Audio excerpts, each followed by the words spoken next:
Imagínese en un desierto abrasador, sin agua y sin sombra, y aún así siguiendo adelante. Ahora, imagine cargar ese desierto dentro de sí, cada grano de arena, cada centímetro seco, permeando sus pensamientos, sus elecciones, su modo de amar y de estar en el mundo. Si ya sintió que la vida le exigió demasiado, que el peso de la tristeza se volvió parte de su cuerpo, de su espíritu, sepa esto, el desierto no está afuera, él vive dentro de usted, y él no es paisaje, es arquitectura de su alma, es lo que le sucede a quien sufrió demasiado. Y ese es solo el comienzo de la historia que todos prefieren fingir que no existe. Usted no está aquí por casualidad. Pudo haber hecho clic por curiosidad o por desesperación. Pudo estar en busca de respuestas o intentando justificar patrones que más parecen maldiciones. Pero este video es una invitación, no para acoger una etiqueta más, sino para sumergirse en el charco oscuro donde el dolor fermenta. Jung decía que incluso aquello que intentamos esconder puede volverse parte de nuestra fuerza, si es comprendido. Solo que el paseo por el dolor tiene un precio: exponer su vida al sol para que sus grietas brillen. Y eso, amigo mío, es más que coraje, es revolución. Lo que va a escuchar aquí puede parecer melancólico, puede parecer pesado, pero promete claridad, promete sentido, porque al final es la verdad, no la superficial, sino la que exige repensar cada cosa que usted creía que era cierta sobre sí mismo. Si usted se percibe en un patrón de autosabotaje, relaciones confusas, miedos sin explicación, sabe que hay algo enterrado en usted,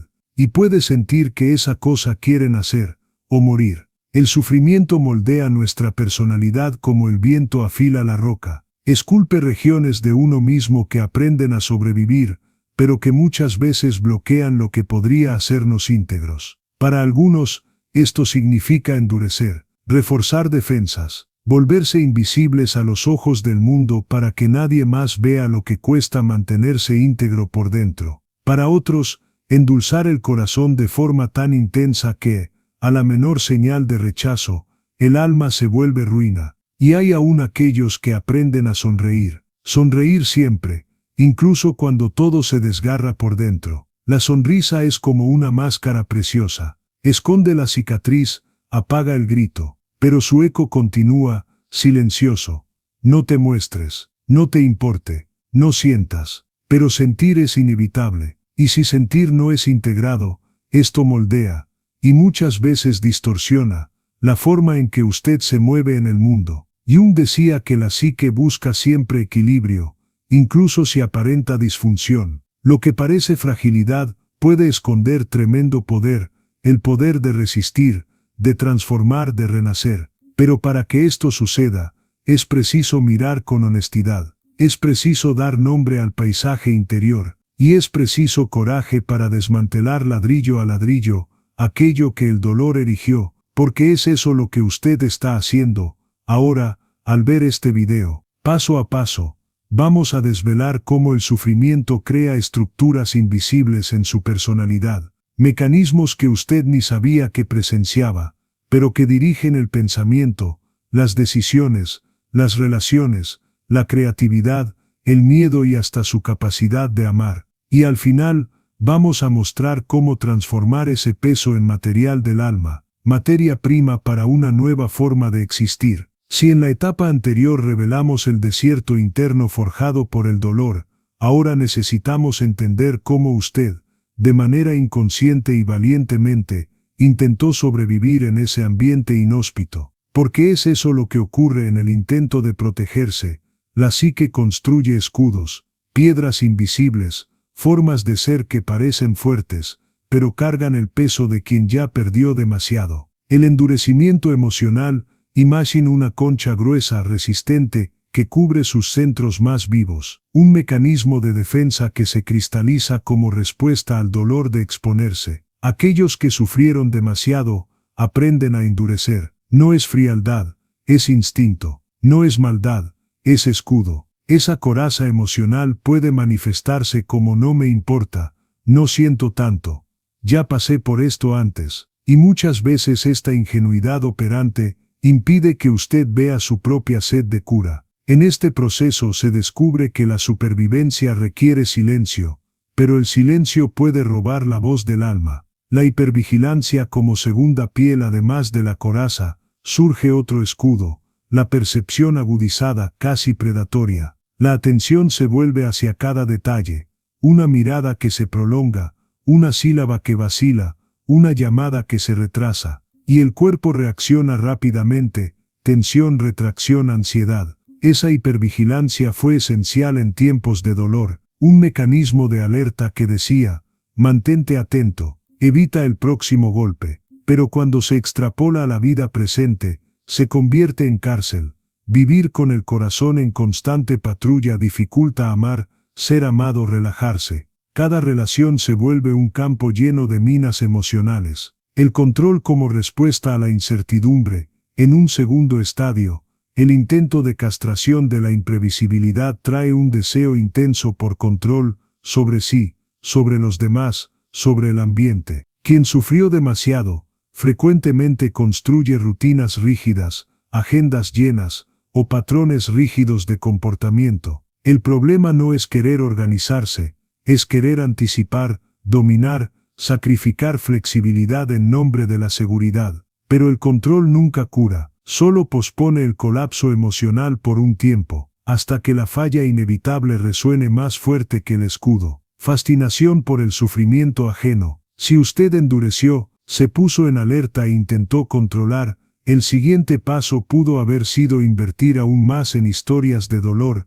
como si reconociera y valorizara el sufrimiento en otras personas, como si fuera fuente de empatía o prueba de legitimidad. Esto genera vínculos automáticos con quien sufre. Usted se convierte, quizás sin percibirlo, en un espectador de su propio dolor, aplaudiendo silenciosamente cada lágrima, y así, manteniendo viva la llama de su propia historia de dolor. El riesgo, vivir por y para el sufrimiento, como si le perteneciera de forma casi mística. La soledad elegida, pero los escudos concentran una energía que, fatalmente, aísla. Y ahí surge la soledad elegida, aquella que parece voluntaria, pero es uno de los lados más tristes de esta construcción. Usted puede aislarse del convivir, evitar multitudes, prescindir de reuniones, posponer encuentros. Lo que a primera vista puede parecer autocuidado, es parcialmente una manera de no exponerse, de no mostrar fragilidad, de no permitir que el mundo descubra lo que los escudos intentan esconder, y en esa seguridad aparente, permanece ese lugar donde el alma aún resuena con el sufrimiento inicial, porque nunca fue acogida de verdad. Esos escudos invisibles, endurecimiento, alerta constante, control intenso, atracción por el sufrimiento y aislamiento, son formas de sobrevivir, formas de decir no me rindo, sigo adelante, pero también pueden aprisionar, porque en lugar de permitir la cura, mantienen el dolor vivo, pulsante, siempre accesible. Llegamos ahora al punto más delicado de esta jornada, comprender que el sufrimiento no es solo un evento individual, sino una expresión colectiva. Aquello que usted carga como dolor personal, esa herida íntima e intransferible, en realidad dialoga con algo mucho mayor, el inconsciente colectivo. Carl Jung nos enseñó que, además de la capa personal de la psique, existe una profundidad más antigua,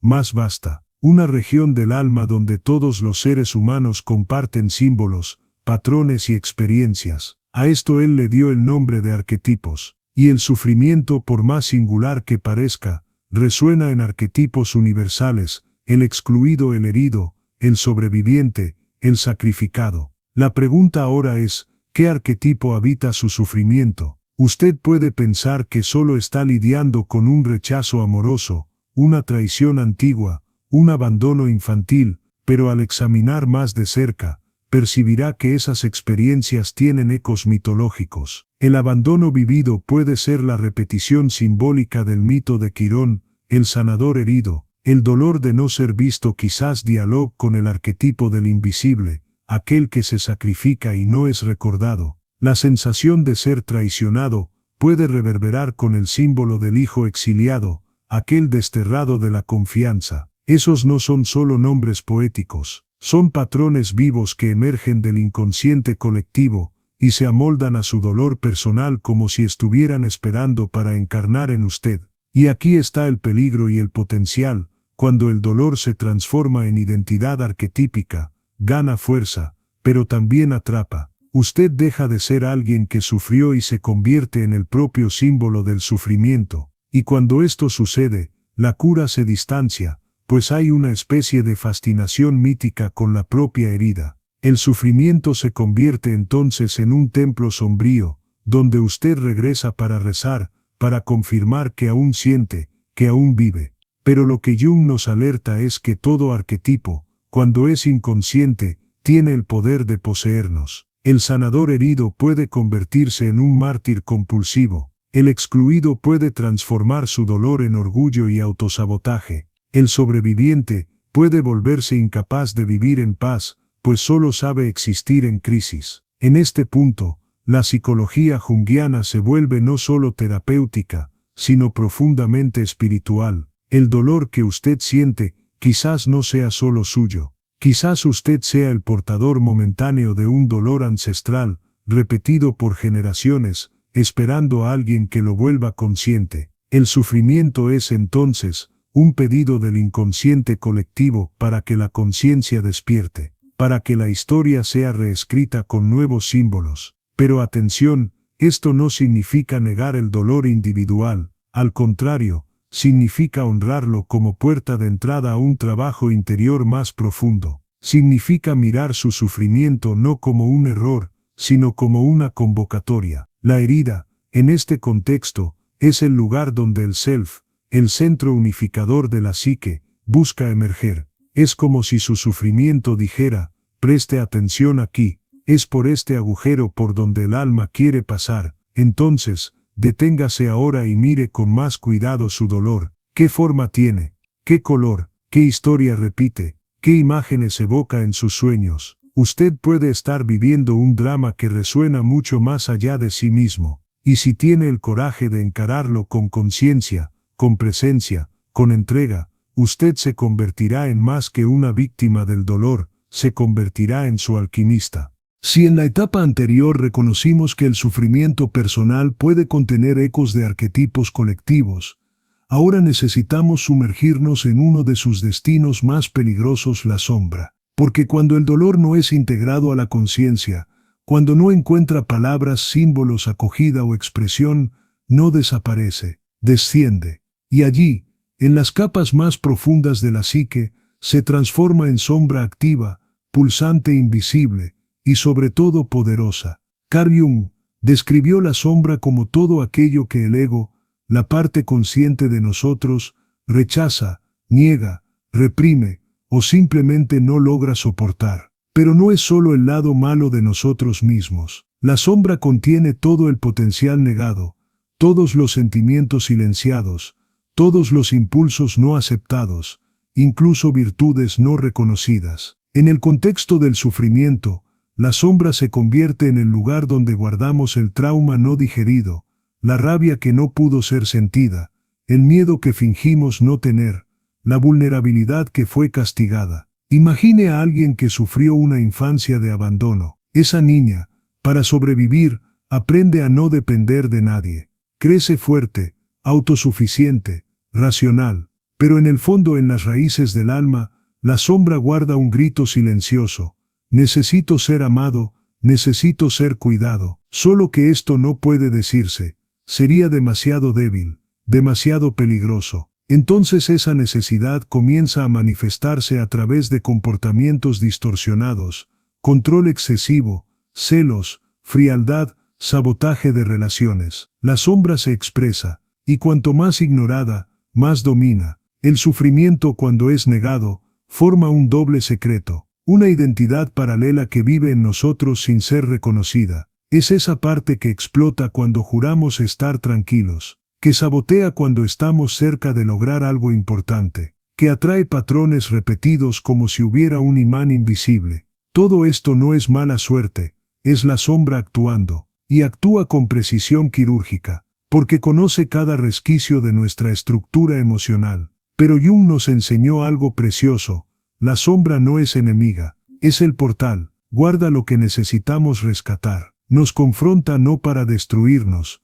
sino para hacernos íntegros. Y es por eso que necesitamos enfrentarla con coraje, no negando su existencia, sino iluminándola con conciencia. El proceso de integración de la sombra comienza con pequeños gestos de honestidad radical. Admitir que sentimos envidia, que deseamos controlar, que tenemos miedo de amar, que aún duele. Esos reconocimientos no nos disminuyen, nos liberan. Y liberan también la energía psíquica que estaba atrapada en esos núcleos sombríos. De repente la ira se convierte en potencia, el miedo en intuición, el dolor en sabiduría. Y quizás se esté preguntando, ¿pero por dónde empezar? Comience por observar sus gatillos, aquello que lo irrita profundamente en los demás, aquello que lo saca de su centro, aquello que se repite siempre. Esos son los mensajeros de la sombra. En lugar de reaccionar, pregúntese, ¿qué revela esto sobre mí? Ese es el inicio de la verdadera autonomía emocional.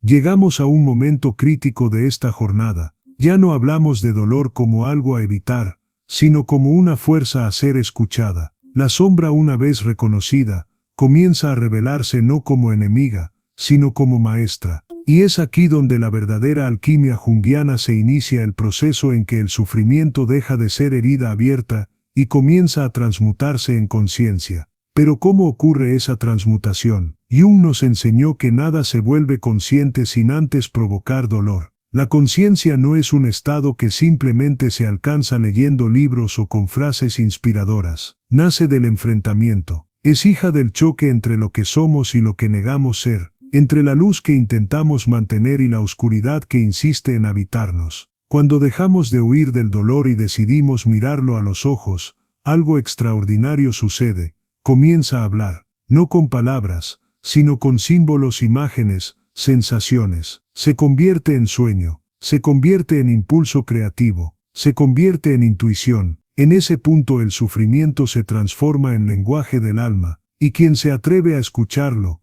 comienza a recuperar partes de sí que estaban perdidas. Piense en el dolor como un mensajero, un enviado del self, la totalidad de la psique, para avisarle que usted se está alejando de su eje, de su integridad. Cuando usted ignora a ese mensajero, grita. Cuando usted lo confronta, susurra verdades que estuvieron enterradas durante mucho tiempo. Y entonces el sufrimiento comienza a reorganizarse. Deja de ser caótico, cobra forma, se convierte en camino. Pero hay una condición: usted necesita estar dispuesto a desnudarse, a abandonar los roles, las justificaciones, las autoimágenes construidas, a entrar en el desierto simbólico del alma. Allí donde nadie ve, usted encontrará no solo su dolor, sino también los tesoros escondidos en él. Jung llamaba a ese proceso individuación. No es un concepto simple, no es un método, es una travesía. Es cuando usted comienza a convertirse en quien realmente es, dejando atrás los falsos yos que creó para complacer, para sobrevivir, para ser aceptado. Y eso duele. Duele porque muchas de esas máscaras fueron construidas con sangre. Fueron útiles, protegieron, pero ahora pesan. Y es el sufrimiento el que viene a decirle: llegó la hora de dejarlas caer. En ese proceso, muchas veces sentimos que lo estamos perdiendo todo. Pero en realidad, solo nos estamos despojando de las ilusiones. Y cuanto más profundos sean los duelos por esos falsos yos, más auténtico será el nacimiento del nuevo ser que habita en usted. Aquel que no necesita fingir fuerza, que puede honrar sus fragilidades, que puede amar sin perderse, que puede vivir sin anestesia. El sufrimiento entonces se revela como rito de paso. No es castigo, es llamado. Llamado a una nueva relación con la vida, con el tiempo, con el amor, con el silencio. Es Él quien quiebra el ego para que el self pueda emerger. Es Él quien nos obliga a parar, a reflexionar, a reevaluar. Y solo quien escuchó su dolor como maestra conoce la verdad detrás de todas las caídas. No son finales, son inicios disfrazados. Y ahora con esta nueva mirada, con esta nueva escucha, podemos comenzar a hablar de cura. Pero no aquella cura ilusoria que promete apagar el dolor. Cura aquí será entendida como integración, como el momento en que cada parte nuestra, la luz y la sombra, la risa y el llanto, el caos y el orden, puede sentarse a la misma mesa, y en silencio, dentro de nosotros, un acuerdo de paz se firma. Si en la etapa anterior descubrimos que el dolor puede transformarse en maestra e iniciar el proceso de individuación, ahora llegamos a la parte más sutil y menos romantizada del camino, el cotidiano, porque la verdadera cura no se revela en los momentos épicos, sino en los pequeños gestos. No es un éxtasis místico, es una constancia silenciosa. Es allí, en el modo en que usted respira al despertar, cómo lidia con el silencio, cómo elige no reaccionar impulsivamente, donde la alquimia se completa. La mayoría de las personas cree que la cura es un momento, un chasquido, un evento milagroso, pero Jung, con su escucha profunda del alma, nos recuerda: el self no se apura. La cura no es un destino, es una convivencia, y el sufrimiento, una vez comprendido, no necesariamente desaparece, se integra, cambia de lugar, deja de ser herida expuesta y se transforma en sabiduría encarnada. Es por eso que, incluso después de largos periodos de dolor, usted puede aún sentirse vulnerable. Pero hay una diferencia crucial: ahora esa vulnerabilidad no es debilidad, es acceso, es puente con el ser humano que usted es, con los demás, con el mundo. Y por eso, paradójicamente, usted se vuelve más fuerte, porque está menos endurecido. La cura verdadera se muestra, por ejemplo, cuando usted escucha a alguien que sufre y ya no siente la compulsión de repararlo. Cuando usted llora y no se juzga por ello. Cuando usted siente ira y la honra sin volverse rehén de ella. Cuando usted se decepciona y no usa eso como justificación para cerrar el corazón. Esas son las señales discretas, internas, potentes. Y hay otro aspecto importante que Jung nos invita a observar: el sufrimiento cura cuando nos lleva a abandonar la identificación con el papel de víctima. Esto no significa negar que fuimos heridos, significa dejar de vivir a partir de esa herida. El papel de víctima tiene una extraña comodidad, ofrece justificaciones para nuestros miedos, para nuestro estancamiento, para nuestro aislamiento, pero también nos aprisiona en narrativas antiguas. Cura es cuando usted reconoce: sí, esto me pasó, pero esto ya no me define. En el espacio que se abre entre el dolor físico y la mente consciente, surge otra presencia, el diálogo interno, una conversación que muchas veces ocurre sin palabras, pero que dirige su vida como un maestro invisible. Esa voz interior, la repetición silenciosa de juicios, miedos y descreencias, puede ser aún más poderosa que el dolor somatizado. Y en quien sufrió demasiado, suele ser implacable. Carl Jung llamó a esa voz complejo. No es algo externo, que vive en otra persona, es parte suya, pero es una parte con fuerza propia, capaz de sobreponerse a su conciencia. Puede asumir diferentes fachadas: la hipervigilante, que lo hace mirar cada detalle del ambiente con sospecha; la crítica, que encuentra defectos en todo lo que se ha hecho; la voz del miedo, que anticipa catástrofes; o la pequeña niño rebelde, que boicotea lo que usted logra por creer que no lo merece. Esas voces muchas veces hablan alto, y la psique se somete, como si fueran más sabias, más experimentadas, más cautelosas que el verdadero yo. Esa dinámica es resultado de un proceso de socialización doloroso. Usted fue enseñado a adaptarse, a controlar sus emociones, a no ir más allá de los límites que el mundo definió como aceptables. Ese aprendizaje surgió como una protección, pero con el tiempo conquistó demasiado territorio de su conciencia, y hoy controla sus pasos mientras usted aún cree que está al mando. En ese punto, usted comienza a percibir el nacimiento de algo nuevo: responsabilidad, no aquella impuesta por el mundo externo, sino la interna, arquetípica. La responsabilidad por sí mismo, por escuchar sus emociones, por cuidar de su niño interior, por decir no cuando sea necesario, por proteger el alma de los excesos del mundo, por elegir caminos que quizás pocos entiendan, pero que tienen sentido para su verdad más íntima. Y hay una belleza inmensa en eso, porque cuando usted comienza a vivir desde ese lugar curado, la vida cambia de color. Usted comienza a ver a las personas más allá de sus roles. Comienza a escuchar los silencios. Comienza a percibir el sufrimiento escondido detrás de la arrogancia, la prisa, la indiferencia. Y sin necesidad de decir nada, su presencia se convierte en medicina. Porque quien ha integrado su propio dolor ya no necesita enseñar con palabras, enseña con presencia. Esa cura cotidiana, esa forma de estar en el mundo con integridad, es uno de los frutos más sagrados de la individuación. Y tiene una consecuencia inevitable: usted comienza a inspirar a otros, no porque quiera, sino porque es. Su cura silenciosa se convierte en un llamado para que otros también miren hacia adentro, también enfrenten sus sombras, también acojan sus dolores. Cuando el sufrimiento es integrado y la cura comienza a revelarse en lo cotidiano, algo profundo sucede en nuestras relaciones. Ya no buscamos al otro para llenarnos, buscamos para compartir. La necesidad es sustituida por la elección. Y esa transición, aunque liberadora, exige una nueva madurez emocional. Es como si el alma dijera: ahora puedes amar no para salvarte, sino para vivir con verdad. Carl Jung alertaba que el amor inconsciente es siempre un intento de cura mal disfrazado. Buscamos en el otro aquello que perdimos en nosotros mismos.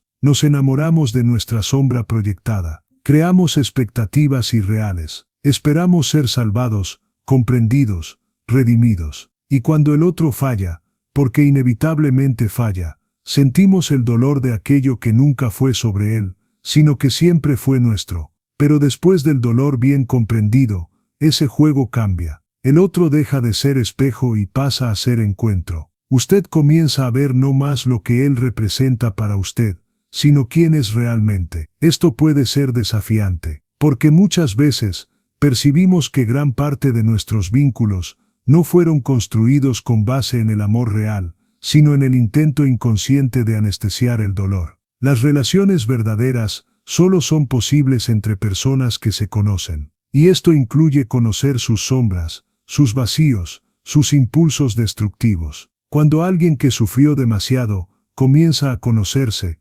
percibe que buena parte de su carencia afectiva venía de un lugar no elaborado. Y ahí poco a poco aprende a no confundir intensidad con conexión, dependencia con amor, comodidad con destino. Ese nuevo amor post-dolor es más tranquilo, más presente. No exige promesas eternas, sino encuentros íntegros. No quiere salvar ni ser salvado. Se contenta con caminar lado a lado. Hay menos drama, pero más profundidad. Menos exigencia, más escucha. Menos proyección, más realidad. Porque quien pasó por la oscuridad y regresó íntegro, sabe el amor que cura no es el que viene con garantías, sino el que respeta la libertad del otro. Y hay otro aspecto poderoso que emerge aquí: la compasión. No la compasión pasiva o piadosa, sino la activa, aquella que nace del dolor transformado. Quien sufrió verdaderamente y no huyó de su propio dolor,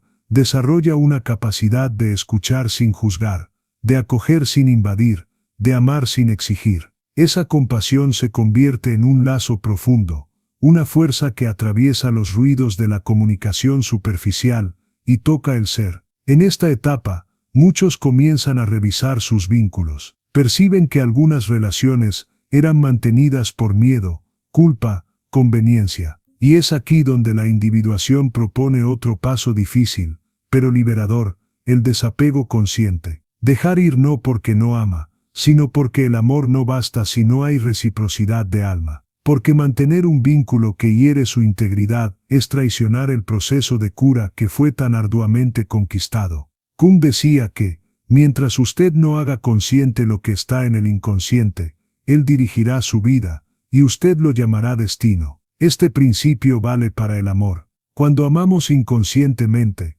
llamamos destino a lo que es, en realidad, repetición. Pero cuando amamos con conciencia, llamamos destino a lo que es, finalmente, encuentro. Cuando alguien regresa de la travesía del sufrimiento transformado, no regresa él mismo. Y eso no es solo poético, es psicológico. Según Jung, una de las marcas más claras de la individuación es el nacimiento de una ética interior, una brújula silenciosa que no depende de reglas externas, dogmas o validaciones sociales. Surge una especie de pacto invisible con la propia alma, ahora que usted sabe lo que duele, no será instrumento del dolor ajeno. Esa es la verdadera moral del ser que sufrió y regresó íntegro. No se trata de ser bueno, dócil o perfecto. Se trata de responsabilidad. Y responsabilidad, en ese nivel de conciencia, significa el compromiso de no repetir en los demás aquello que un día casi lo destruyó. Significa escuchar con más paciencia,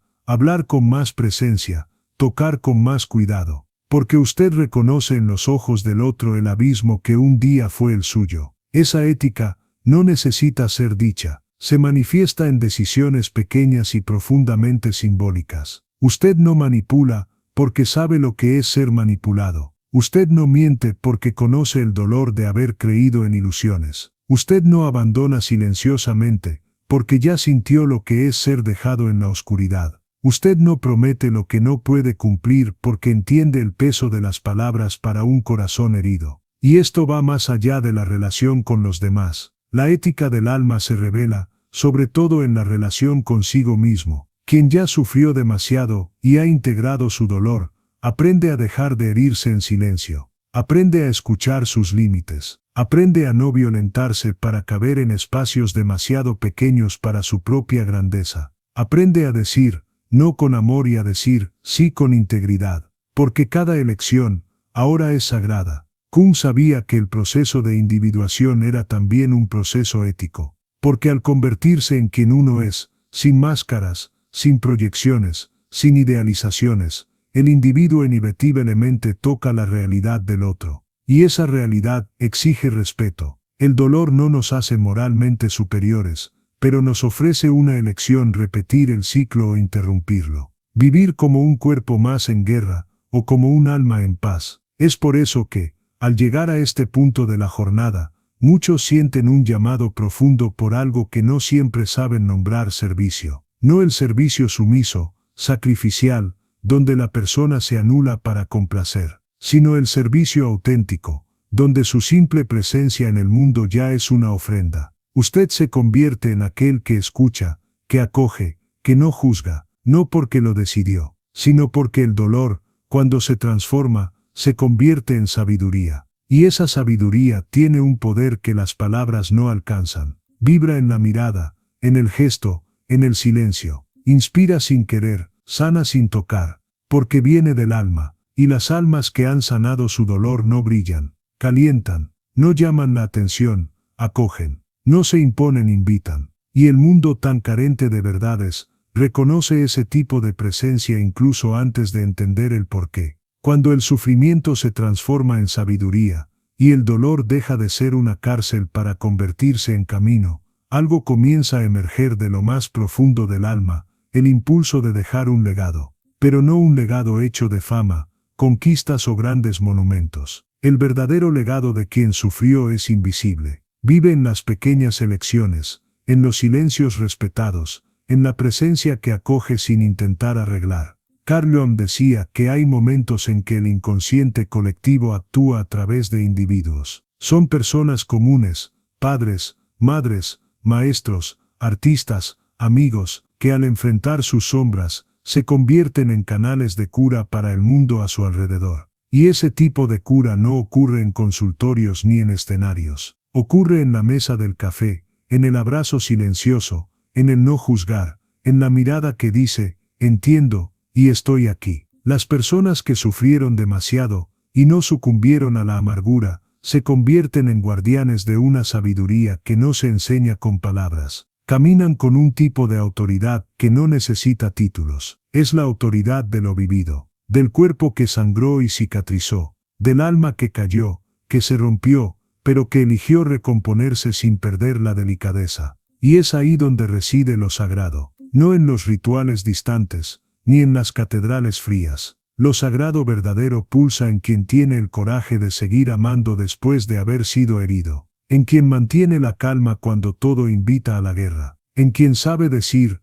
no voy a devolver este dolor, y hace de eso su altar interno, porque la trascendencia, en la visión junguiana, no es huida del mundo, es presencia total en él, pero con otro nivel de conciencia. Aquellos que integran sus dolores, moldean a su alrededor una especie de campo psíquico. una frecuencia que interfiere en los espacios donde entran. Su voz calma, su ausencia pesa, su presencia cura, sin esfuerzo, sin exhibición. No quieren convencer, no disputan razón, solo existen, con integridad. Y eso en un mundo fragmentado, es revolucionario. Kuhn entendía que el dolor era iniciático, no por sí mismo, sino por lo que exige de nosotros. Quien atraviesa el dolor, y no se cierra, renace con un tipo de visión simbólica, comienza a percibir las repeticiones de los demás, las heridas escondidas, los gritos no dichos. Comienza a hablar poco,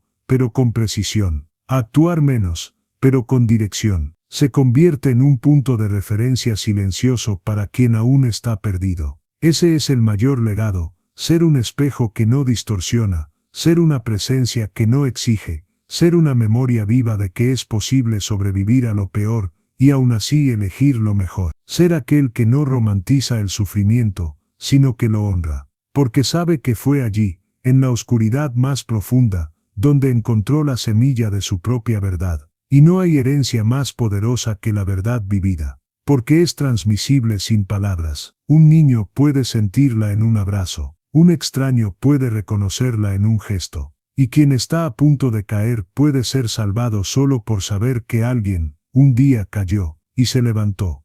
Hay algo profundamente conmovedor en quien regresa del dolor, no solo porque sobrevivió, sino porque eligió vivir de un modo diferente, más consciente, más presente, más íntegro. La jornada no lo hizo más duro, sino más sensible, no lo hizo cínico, sino más selectivo con lo que llama amor, con lo que ofrece como presencia, con lo que entrega como verdad. Esa persona, ahora, vive de adentro hacia afuera. Cuando Carl Jung hablaba sobre el proceso de individuación, no prometía ligereza, prometía verdad. Y la verdad, como sabemos, no siempre es cómoda, pero siempre es liberadora. Aquel que integra su sombra, que acoge su dolor sin identificarse con él, se convierte en alguien que camina con los pies en la tierra y los ojos en el misterio. Ya no necesita probar nada, convencer a nadie, ni corresponder a expectativas ajenas. Él es, y ser,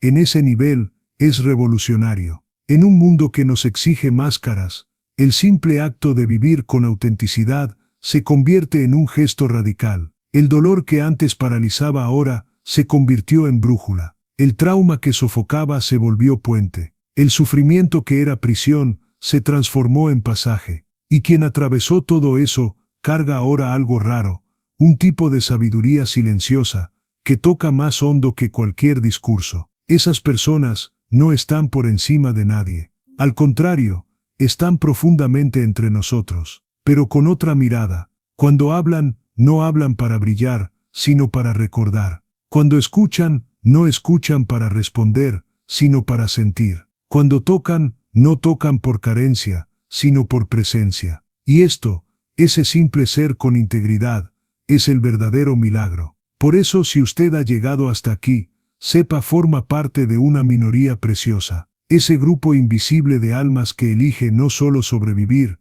sino transformar, que acepta sangrar y después florecer, que ve en su propio abismo, no el final, sino la semilla de algo mayor, algo que aún no tiene nombre, pero que pulsa en cada elección hecha con el corazón despierto. Y aquí termina, o quizás comienza nuestra travesía, porque lo que fue dicho no debe solo ser recordado, debe ser vivido, día tras día, en las elecciones pequeñas, en los encuentros breves, en las tempestades internas. Que este guión no sea solo un video más, sino un recordatorio, de que su historia importa, de que su dolor puede volverse luz, de que el mundo necesita exactamente lo que solo usted, íntegro, puede ofrecer. Llegamos a la última etapa de esta travesía, y si usted ha llegado hasta aquí, es porque algo dentro de usted se negó a aceptar una existencia meramente reactiva, marcada por el trauma, porque hay una parte en usted,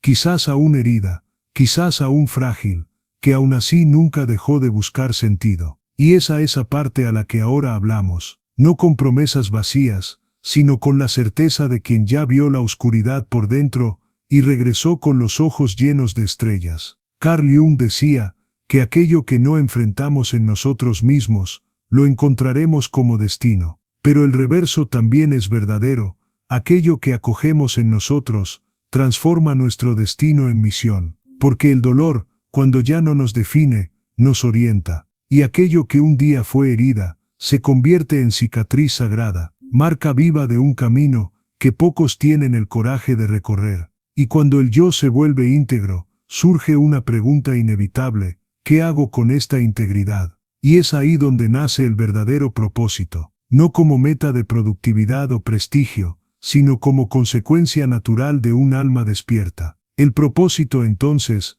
deja de ser algo que buscar, y se revela como aquello que usted es, cuando ya no necesita fingir, complacer u ocultar. Quizás usted se descubra sanando a otros, no porque desee ser salvador, sino porque conoce el camino del dolor. Quizás encuentre belleza en crear, en enseñar, en escuchar, o en simplemente existir con presencia. Y donde quiera que vaya, usted no lleva doctrinas, sino presencia. No evangeliza, sino acoge. Y su simple existencia se convierte en testimonio de que es posible vivir diferente. Usted percibirá, con el tiempo, que no necesita grandes hazañas para marcar la diferencia. A veces, su serenidad en un ambiente hostil es la cura. Su firmeza silenciosa es el ejemplo. Su capacidad de escuchar sin juzgar, de quedarse sin huir, de amar sin perderse. Todo esto cambia el campo invisible a su alrededor. Porque lo que usted vivió le dio un poder que no puede ser enseñado,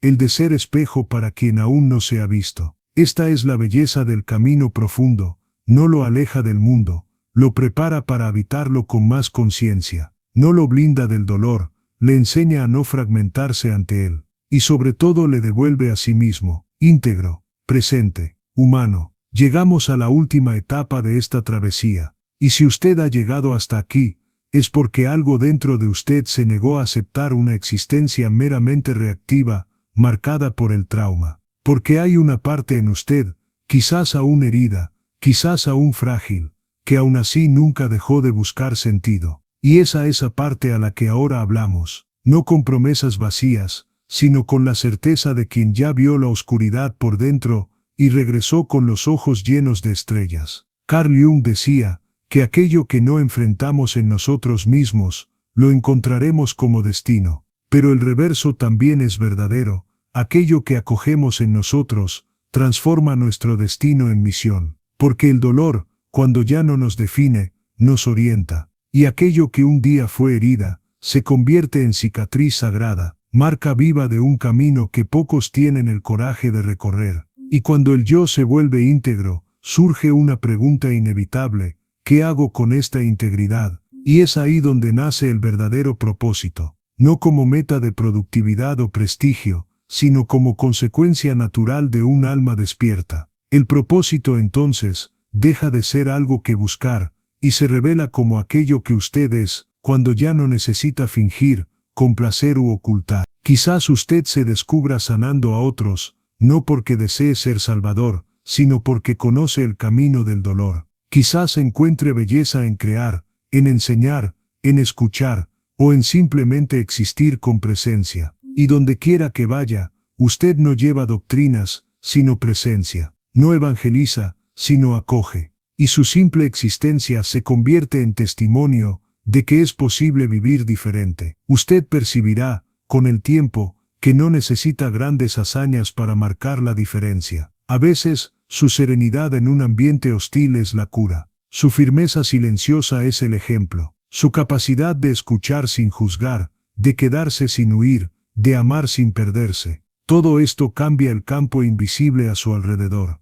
Porque lo que usted vivió le dio un poder que no puede ser enseñado, el de ser espejo para quien aún no se ha visto. Esta es la belleza del camino profundo, no lo aleja del mundo, lo prepara para habitarlo con más conciencia, no lo blinda del dolor, le enseña a no fragmentarse ante él, y sobre todo le devuelve a sí mismo, íntegro, presente, humano. Llegamos a la última etapa de esta travesía, y si usted ha llegado hasta aquí, es porque algo dentro de usted se negó a aceptar una existencia meramente reactiva, marcada por el trauma. Porque hay una parte en usted, quizás aún herida, quizás aún frágil, que aún así nunca dejó de buscar sentido. Y esa parte a la que ahora hablamos, no con promesas vacías, sino con la certeza de quien ya vio la oscuridad por dentro y regresó con los ojos llenos de estrellas. Carl Jung decía que aquello que no enfrentamos en nosotros mismos,